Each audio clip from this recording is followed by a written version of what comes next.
Ever wonder why some couples thrive while others struggle? It's time to challenge conventional wisdom. In this exploration of relationship dynamics, we unveil the surprising habits that actually promote lasting love. So get ready to question everything you thought you knew about healthy connections and discover the keys to unlocking a fulfilling and resilient bond. Grab a drink, let's get into it.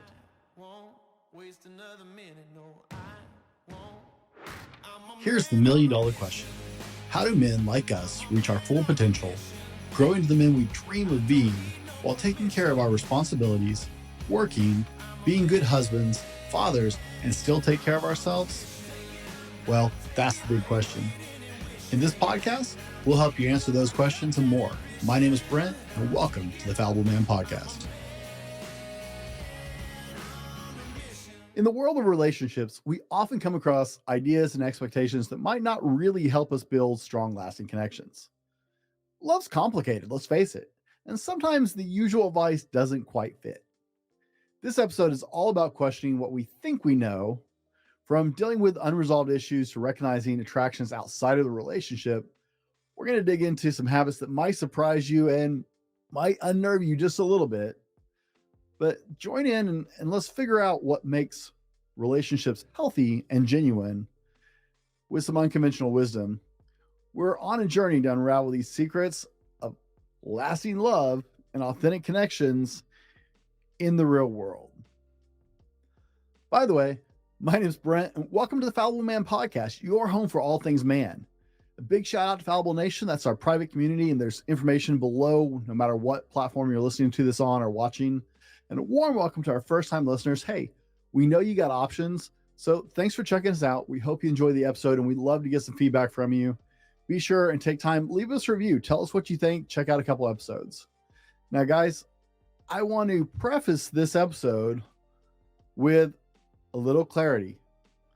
I'm going to step on some relationship toes because I talk about relationships a lot. And we're going to hit some areas that may or may not work perfectly for your relationship. Remember, you own your relationship. So some of these things might be really beneficial for you, and other things may not work in your relationship. So please wade into it with a grain of salt because we're going to step on some conventional elements here. The first one is letting some conflicts go unresolved. Now, conventional wisdom tells us all the time, right? Don't let the sun go down on your anger. And we apply that to relationships frequently. Well, there's this guy by the name of John Gottman. He's like the Michael Jordan of relationship research. Not only has the man been studying intimate relationships for more than 40 years, but he actually practically invented the field. In fact, a lot of people I referred to, like Dr. Leslie Parrott and some of the other people I've referred to in relationship episodes, actually often reference Gottman studies. Gottman created a process called thin slicing of relationships. It's actually a technique where he hooks up couples to a series of biometric devices.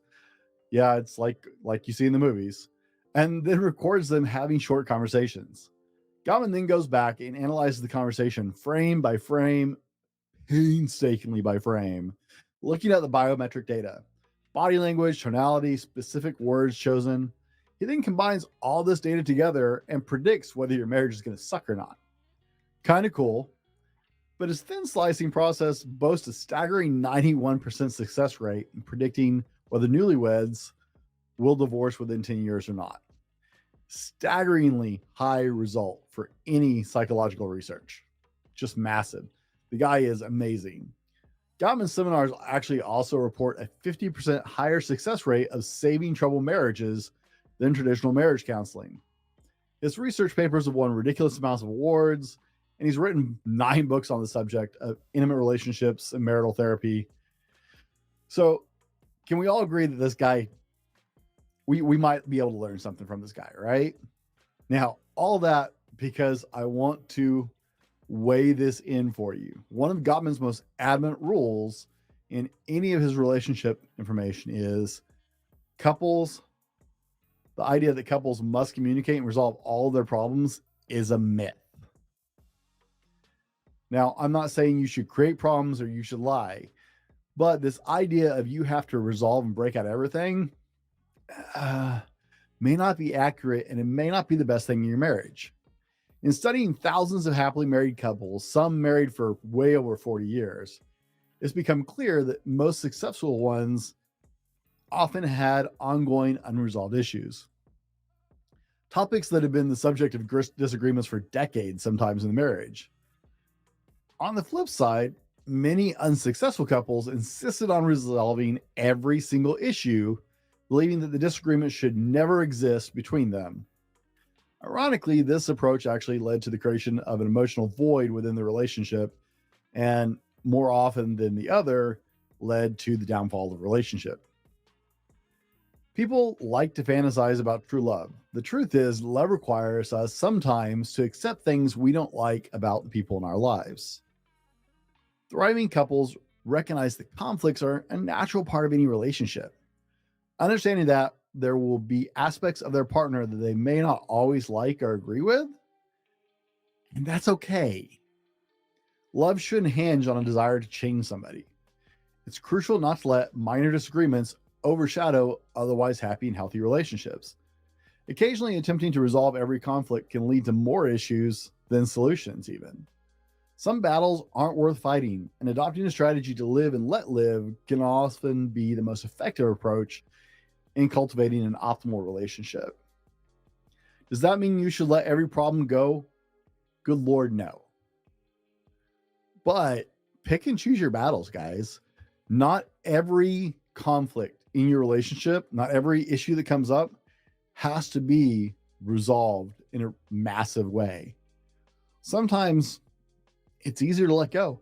I know there are parts of me that my wife just kind of throws her hands up and lets me be me because she doesn't agree with everything I do or say or choose, right? We've been married for 22 years. She hasn't hashed it out over every little detail with me because she knows that sometimes to love me, you have to take the good and the bad. Number 2, being willing to hurt each other's feelings. Now, I was blessed to not have a wife that spends a ridiculous amount of time in front of the mirror because she cares way too much about how she looks. Don't get me wrong. I love it when she takes it up a notch for a special occasion, but I also love how my wife looks every single day, makeup or not.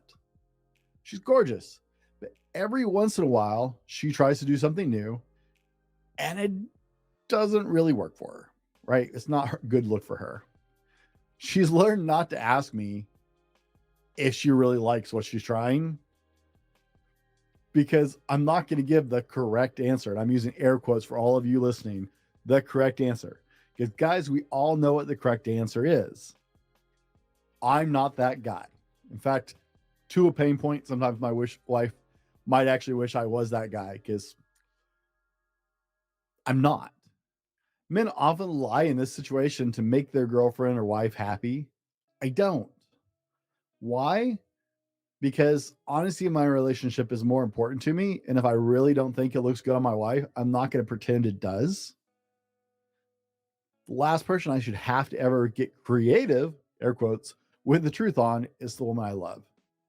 Fortunately, I married a woman who most of the time agrees with me, most of the time, not all the time, that we should always be honest. And there are days she calls me out on my bullshit. And it's one of the most important things she offers me as my wife. Yeah, sure, my ego gets bruised and I whine and complain and try and argue. I protest, but a few hours later, I usually come sulking back and admit she was right.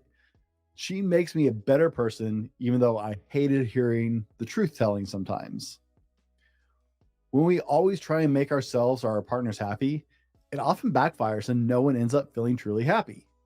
Sometimes we don't even realize that our relationship is falling apart because of it.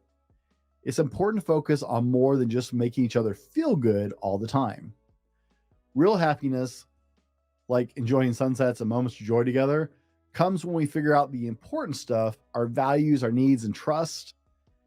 It's crucial to talk about our needs without blaming each other. It's crucial to be honest with each other. Whether I need my alone time or she thinks I'm distant, these talks should happen without pointing fingers. This is the key to having healthy relationships that meet both of our needs.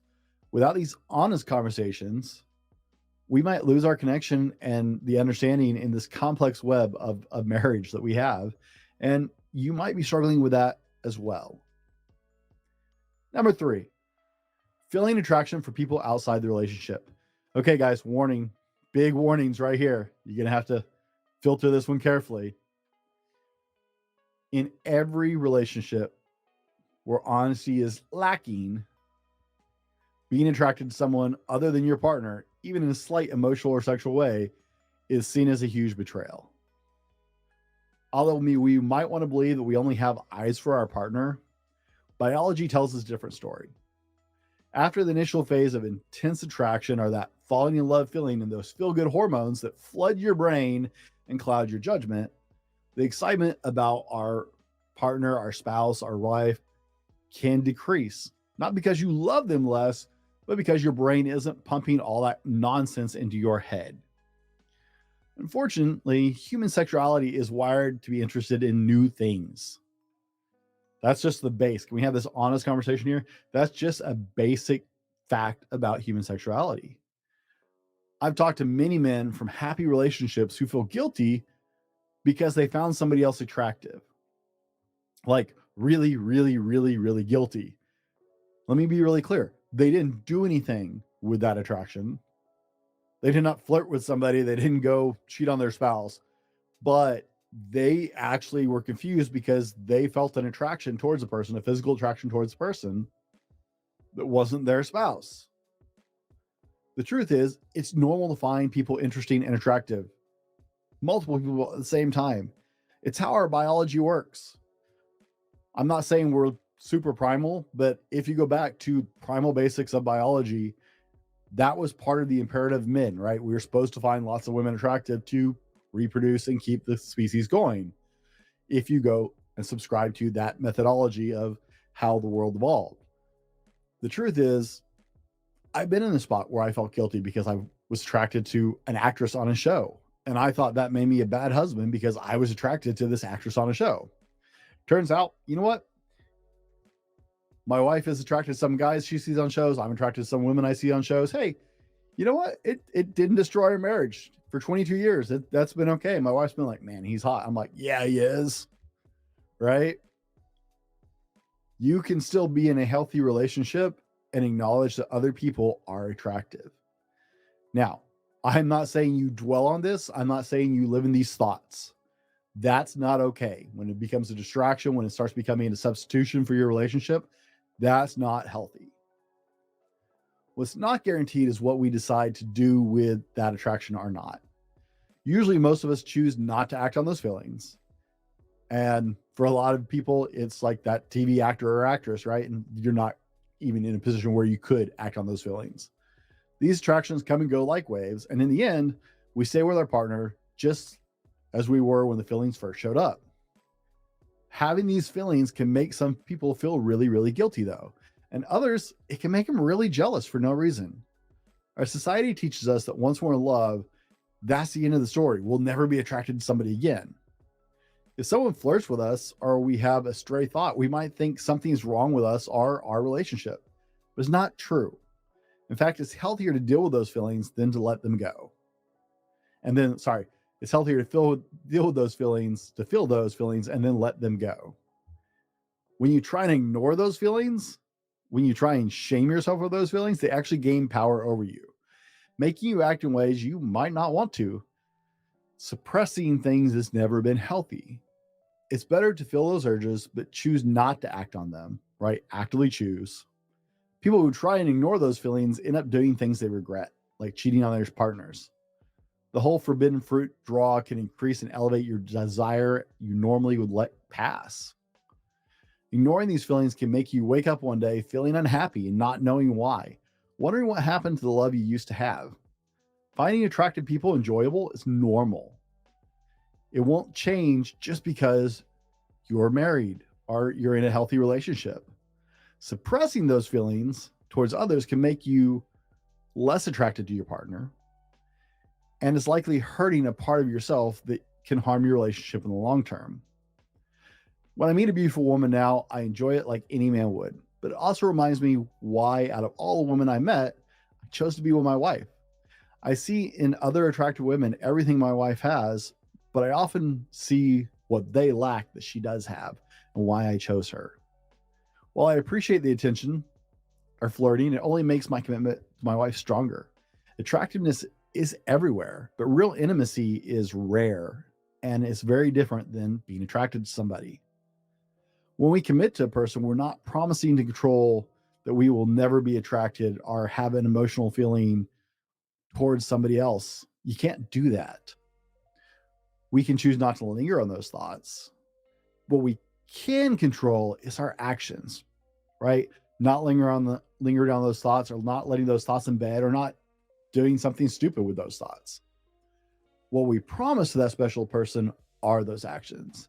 Everything else will come and go just like it always does. But pretending that you're never attracted to anybody else again in your life is a surefire disaster waiting to happen. Number 4, spending time apart. We all know someone who vanished as soon as they started a relationship. It's a common sight, guys. Like, this happens from the time we are old enough to actually start spending time with girls.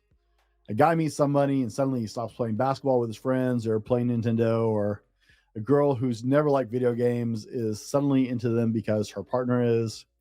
It's not just weird for us, it's not great for them either.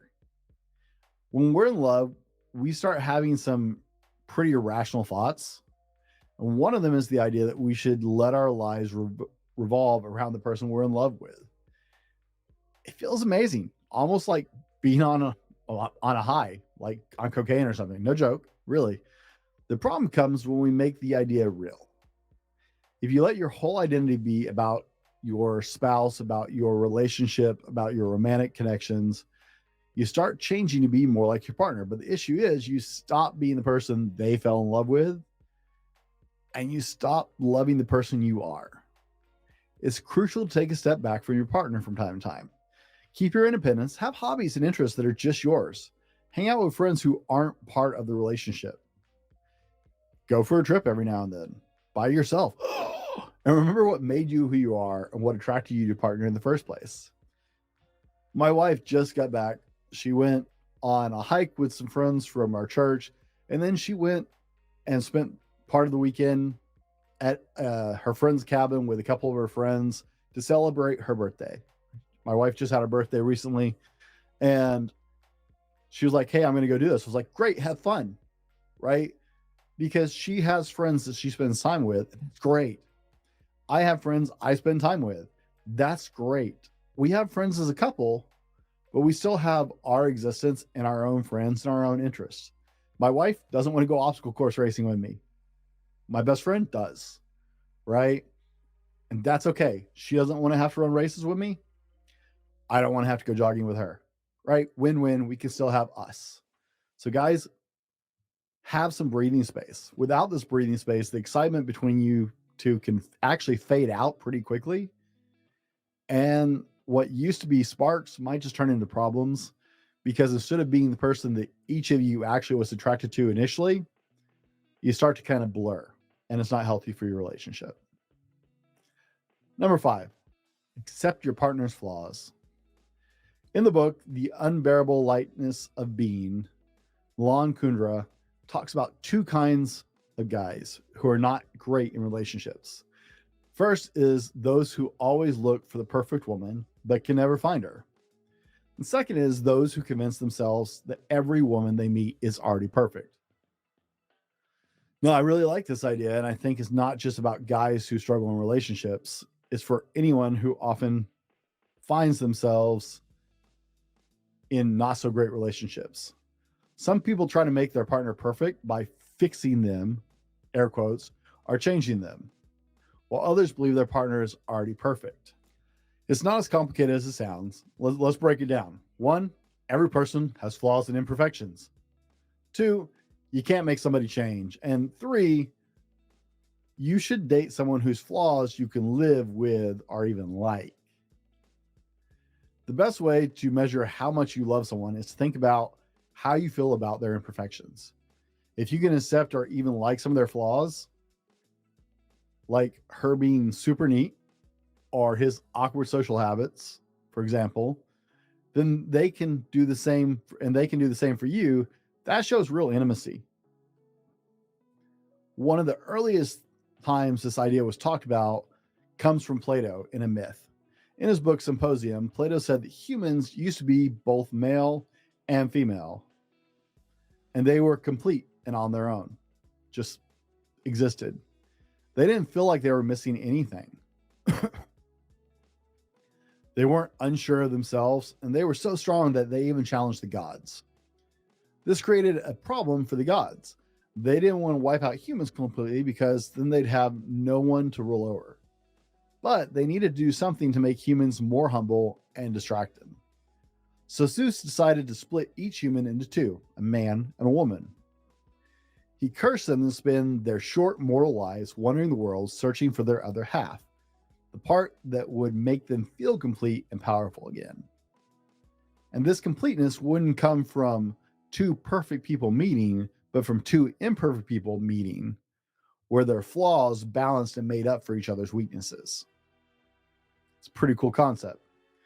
The artist Alex Gray once said, "True love is when two people's issues complement each other." Love is crazy and irrational. The best love happens when our quirks work well together and our imperfections make us even more fond of each other. More modern example, as they said in Deadpool, my jagged edges match your jagged edges, right? Great love story. Just kidding. No, I'm not really. But it's the same idea, just said two very different ways, right? Initially, it might be our good qualities that attract us to each other, but it's our imperfections that really decide if we stay together. In our quest to understand thriving relationships today, we're challenging some common beliefs, and we've explored some habits that foster lasting love. How you apply them to your life will be very unique because what works for me doesn't necessarily work for you. But these are 5 ideas that are definitely worth contemplating for your relationship. Looking at Gottman's insights into successful couples who accept unresolved issues, it's clear that strong relationships see conflict as normal, embrace their partner's imperfections, and value genuine happiness over constant agreement. The significance of honest communication, even when it's tough, is evident. It reminds us that true closeness grows when we navigate the complexities of values, needs, and trust. Recognizing attraction outside of the relationship, along with the wisdom to let those feelings fade, demonstrates the maturity needed for a strong connection. Balancing time together with personal space and appreciating each other's flaws, as Plato's myth and Alex Gray suggest, highlight the essence of true love. So let's keep questioning ideas and uncovering the secrets to fulfilling and resilient bonds and relationships. Here's to real connections and the pursuit of lasting love, guys. Cheers to Fallible Nation. Whether you're a longtime listener or just joining us for the first time, thanks for being part of the journey today. Be better tomorrow because of what you do today, and we'll see you on the next one. This has been the Fallible Man Podcast, your home for everything man, husband, and father. Be sure to subscribe so you don't miss a show. Head over to www.thefallibleman.com for more content and get your own Fallible Man gear.